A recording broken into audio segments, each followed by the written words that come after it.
Greetings, I'm John Phillips, and welcome to Next Generation Today. I'm joined by my Next Generation panelists, host of the Tammy Bruce Show, which you can get online at tammybruce.com, Tammy Bruce, and Stephen Cruiser. Alan West, our pal in Washington, D.C., is going to be joining us just a few minutes. But just ahead, could the Michael Keaton comedy Multiplicity be a reality in the future? Scientists may have gotten us one step closer to human cloning. Plus, Pat Robertson has some great advice for all of you ladies out there. And what does it take for a Christian family to get political asylum in the United States? All that, but first, let's go ahead and take a look at all the latest top stories. I'll start right here in Los Angeles, where there's a big brouhaha over breakfast. Should the kiddies be getting it for free in LAUSD schools? Now, here's what drives me crazy about this. We provide for poor people in Los Angeles. We provide food stamps. We provide free lunch for the kids in school. There's the WIC program that provides milk and various foods for breakfast and cheeses and whatnot. We provide per-child tax credits, and then there's welfare money. With all of that added in, if you've got kids and you can't manage to put together Cheerios, banana, and milk before you send your kid off to school, then you're an unfit parent. I'm sorry.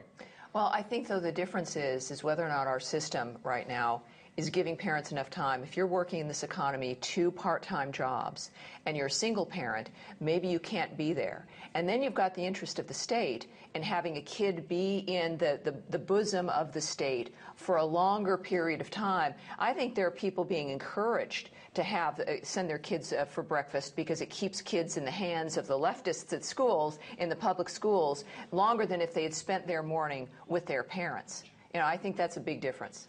That's exactly what it's all about. It's because of that. That's what Head Start is about. That's what it's all about. It's all about undermining parental authority, undermining the amount of time with the parents. I'm convinced that's what public education is really here for now, to let the state become the parent. But I'm sorry, if you can't get breakfast to your kids, CPS... I agree with that. But I agree, but I think that you can, but if somebody says, here, this is an easier wage, it will do it. And it's almost like a state-based nanny, and you think, well, that'll give me time to maybe beat some of the traffic. You know, you get people being handed things when there's already a little bit of a sense of being overwhelmed. You know, I think they're being manipulated. And I think people are going for it. And if you have to have people there earlier to feed the kids and everything, that's an added financial burden on school districts. And what are we forever being told? They don't have enough money for these school districts. There's not enough money for education. So they seem to find it when it fits their agenda. Yeah. Well, it also takes away instruction time because they start out in the classroom with the free breakfast instead of with instruction. Yeah. And the kids already aren't learning right now, and if we're giving them a bunch of free food... School ends up being childcare. Yeah. With learning absolutely nothing. And maybe this is why Obama now is starting to talk about how maybe college isn't so important, because they know no one's going to be able to get in if we have any kind of general standard. And the kids are too fat anyway. My guess is their parents are giving the kids a breakfast, and then they're going to school, and then they're picking what they want and throwing the rest out. That's possible, too. And that's why all the kids, if you go to the beach in Los Angeles, the 8-year-old boys have bigger breasts than Angelina Jolie before the double mastectomy. You think? Is that too soon? No. Oh, and I just dropped stuff. I'm dropping technology on the thing. I was just going to do it. Never mind. No, never mind. Let's move on. I can't. He threw me off with the All right, well, let's just move on to the next one. Stephen, you're up. The EPA's fight over global warming hopefully looks like it's about to cool down. While all the other scandals are going on, the creeping vine of the state is moving forward with the EPA trying to overregulate everything. And this is, in fact, the president's favorite way to overreach is through the Environmental Protection Agency. So the U.S. Chamber of Commerce and several states have now filed suit, and hopefully the Supreme Court will hear that. We're not sure yet if they're going to, but this is like, I mentioned the creeping vine of the state. This is what's so scary about the state of government right now, and I'm not even going to limit it to this administration, actually. No, of course not. But you're looking at this, you're looking at this, you're looking at this, and while you're focused on this thing's reaching around and starting to take away your rights and come after things. But the thing that worries me the most right now is that if the Supreme Court doesn't nip the EPA in the bud, it will absolutely destroy what's left of the economy. Yeah, look, the EPA in both Republican and Democratic administrations has been a job killer organization. And it's one that you've got to be really careful with. Nobody wants a dirty environment. Nobody wants air that you can't breathe or water that you can't drink. But you also don't want an organization that's going to strangle business. And when you allow, look at what's going on with the IRS right now. When you allow bureaucrats to have what they believe to be unchecked power, they can do whatever it is that they want, and the taxpayers and the job producers be damned. Well, the Obama administration's agenda through the EPA, though, is all about destroying business. Well, look, there's no gray area. This is classically what the left does. And if you grew up in Southern California, as I did, and as you did, Johnny, we know that the air actually got cleaned with certain regulations. But here's the issue. The left then hooks on to some serious and important issues.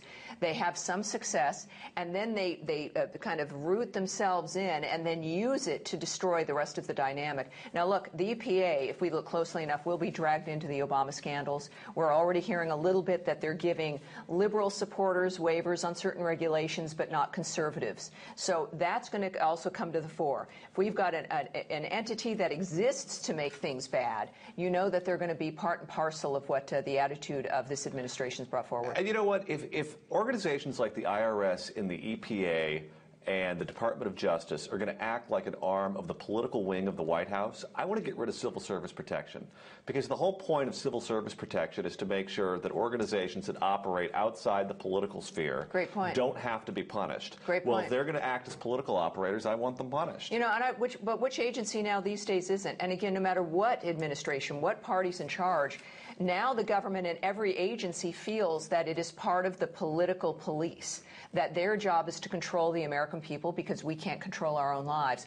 Until we change the infrastructure, it's not going to change no matter who's in the White House. It used to be a favorite thing amongst conservatives to talk about nuking entire agencies, and you know they tried it in the last election. Do you think it's feasible? Do you think any president will ever do that now, nuke something that's cabinet level? Or once the government grows to a certain size, it's hard to. But when it gets to that certain size, you get things like with the IRS, and I think Americans might be more than willing to start looking at a new approach. All right, Tammy, what's your top story? Well, my top story involves a case of immigration law gone bad. Now, that's not entirely surprising, of course, for us here, but there's something really wrong with this picture. We let in the Tsarnaev family, you know, the family of terrorists, from a country known for its terrorism. I can't say a country of terrorists. We know the parents were supportive of certain attitudes. We then provided the Tsarnaev family with over $100,000 in various welfare benefits, yet we now have a Christian family which fled Germany so that they could practice their religion in safety, and they have been denied asylum.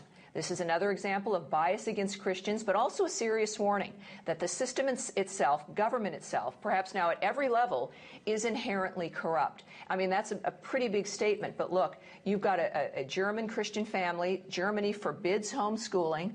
Their base of their faith demands that they homeschool their children, so they fled. They wanted genuine asylum for obviously genuine issue. And America, the great United States of America, which at this point is, we've got the amnesty bill out there. We want to give everybody who broke the law the benefits of citizenry, and yet you got this German Christian family following the rules, and they're getting the locked door in front of them. You know why? Homeschooling, right-wing nut jobs. That's where the this is it. That's what That's red exactly flag. it. Yeah. Well, you know, I'd cut way back on asylum just altogether. Yeah. I'd tell these people to work it out, but I wouldn't have taken the Tsarnaevs from. Well, exactly. If you have it across the board. I mean, I just. Chechen separatists. Yeah, I mean, we need people with PhDs in engineering. Well, now we need look, if the German family, if they all got sex change operations, I think we'd let them in right away. Because, you know, we've got that special, if they were models or had sex changes. If they got them in Germany with that health, don't burden this system anymore. Yeah, because we've got that rule. You've got the sex change. We're going to give you asylum because you're discriminated against. All right. Well, now let's go ahead and check in with Alan West in Washington, D.C., who's been keeping an eye on all those emerging scandals out there. Alan, what do you have for us?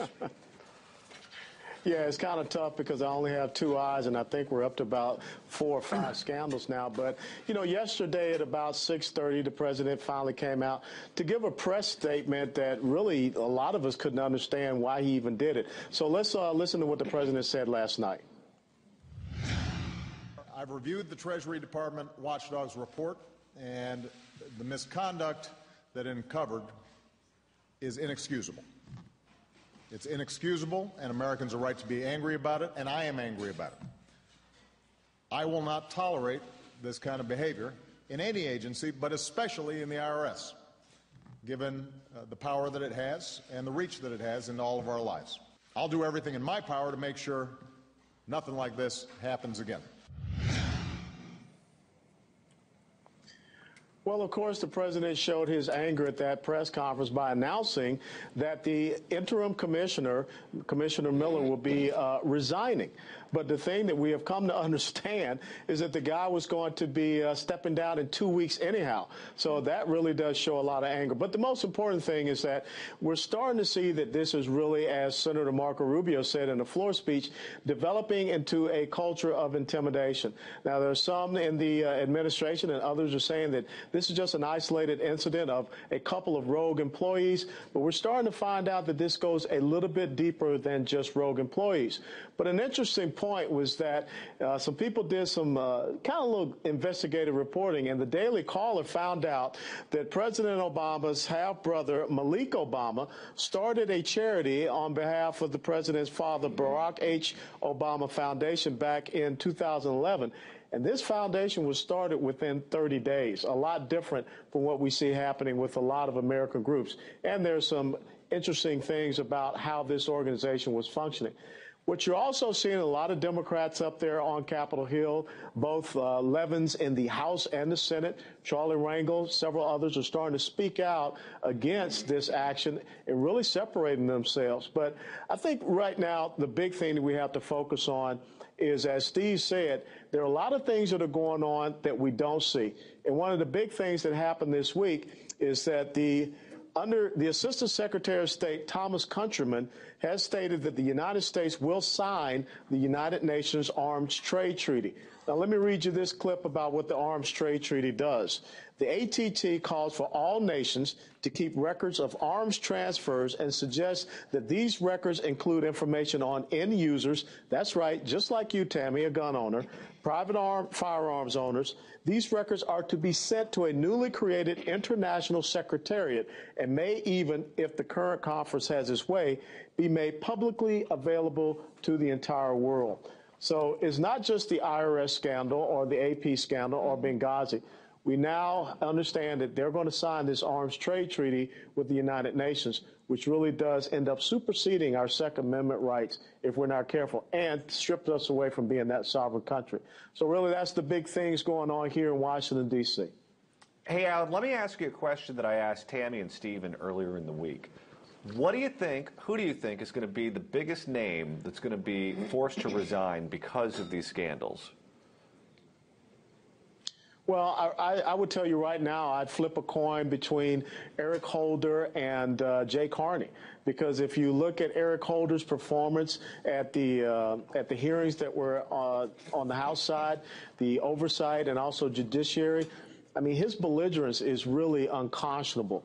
And then if you look at Jay Carney, I mean, the guy is not even a good manipulative and skilled liar. He's just a plain old liar, and he has been caught up in a web of deceit. Yeah, he was a plain liar. So one of those two. Yeah, you know, I have to tell you, and I've got to ask Alan, with that the UN treaty, doesn't Congress have to approve of any treaty that Obama signs? What is the process there for Congress versus just the president? Well, Tammy, that's a great question. It has nothing to do with the House of Representatives. All treaties go through the Senate. And all you need, if I'm correct, is a simple majority on the Senate side. And you've got that. And so this is why you're not hearing a lot about gun control, because I believe that the administration has pivoted away and they're going to try to do this backdoor through the United Nations and this arms trade treaty. If the Republicans can filibuster in the Senate and then let them deal with it after we take that House back in 2014, if they can just delay, we know they can do it, and then maybe we can deal with it in 14. All right. Well, let's go ahead. That's a big thing for them to do. Yeah. Let's go ahead and move on to Fast Facts. And Alan, while we have you here, let's go ahead and start with you. Well, my fast fact comes from a USA Today article that talked about the 7 unnecessary questions the IRS asked Tea Party groups, requesting the name of donors, asking whether the officer or director has or will run for public office. But the most important thing is, we had some people up on Capitol Hill, and I went to a meeting over at Senator McConnell's office with coalition groups, conservative coalition groups, and I have an example of one of the letters from the IRS, and I just want to read you one of the things that they were asked to provide.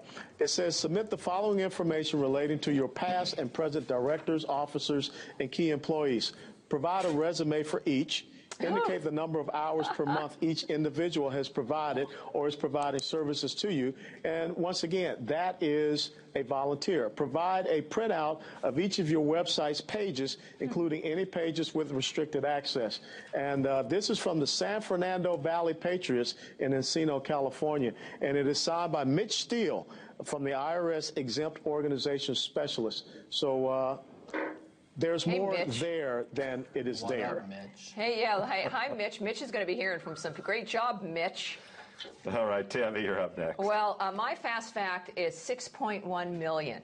This is the amount of money that has been linked to George Soros. He gave, in fact, $6.1 million to groups that pressured the White House and Congress to target conservative groups, right? So now we're finding out where the money linkage is. This is a variety of groups that Soros supported, including Campaign Legal Center, Democracy 21, the Center for Public Integrity, talk about an oxymoron there, Mother Jones, and Alternet have all received, in general, 6 figures from George Soros and all created effectively an echo chamber, sending letters, having phone calls on the Internet, and then moving through media, pressuring Congress to look into conservative nonprofits. And let's not forget, Mother Jones is the publication that came up with the 47%, and they're also the publication that provides a lot of the contributors for MSNBC. Yeah. So he's in an indirect way funding this is almost like the new journalist being funded by George Soros, effectively. So that's where when you look at where the money goes, this is where what we found so far. It's funny. Anytime you bring up anything that runs counter to the man-made climate change narrative, the first thing the lefties will always go to is, well, look at the money behind it. Look who's supporting that. But when it comes to their stuff, it's like, we don't want what money? There's no money. All right, Stephen, you're up. My fast fact is they've finally succeeded, our good friend science, in cloning embryos for the purpose of extracting stem cells. Now, it doesn't say extracting or harvesting in this article. It just says that... And your fact is infinity. Wait, huh? Your fact is infinity, yeah. Isn't it? That's bigger than mine. Mine, yeah, it's big. It goes on forever. So I'm just, on a scale of 1 to the apocalypse is nigh, how creeped out are you by this? Look, people want a mini-me. Really? I don't. I can barely deal with this one. Clone army going to kill us? No. I think we're okay. I think that the Democrats will do that before the clone army does. Clone army's going to kill us. Definitely. All right, my fast fact is 700, as in the 700 Club. A woman called into Pat Robertson's show about her cheating husband and wanted to know how to deal with the hurt and how she could cope. Here's the advice Pat Robertson gave her. He cheated on you. Well, he's a man. Like it or not, males have a tendency to wander a little bit. And what you want to do is to make a home so wonderful that he doesn't want to wander. It's her fault. Pat also said, does he provide a home for you? Does he provide food for you? Does he provide clothes for you to wear? Is he attractive? And essentially told her to It was her fault. move on. There's nothing to see there. For those of you new to the party, Pat Robertson has been this insane for decades, okay? This isn't a new thing for him. He's been like this. And another thing, TV preachers should familiarize themselves with the Ten Commandments. And I'm pretty sure there's a prohibition against adultery in the Ten Commandments. I'm just wondering if that was Mrs. Robertson calling in. Yes. That would explain a few comments. Well, I think the woman that wrote the question wrote the first question to Jim Baker, and then Well, there you go. There, see? you knew what answer she Old was going to school. get from Jim. You got to ask those questions of people like us, okay, peeps? The answer is don't betray people you've pledged yourself to and act decently. These are pretty. I don't know. You can get it. It's part of the Ten Commandments, I'm sure, but we'll steer you the right way. All right, well, that'll do it for today's show. Let us know what you think. Are we ready for 2 or 3 Steven Cruisers? I don't know if we are. Where's my thumbs down from that show? I want that back from our weekend show. How big will the IRS scandal grow, and what's your favorite type of breakfast, especially if it's paid for by the government? Share your thoughts in the comment section below, or go to our Facebook page at facebook.com/NextGenTV. On behalf of Tammy Bruce, Steven Cruiser, and Alan West, I'm John Phillips. Thanks for watching.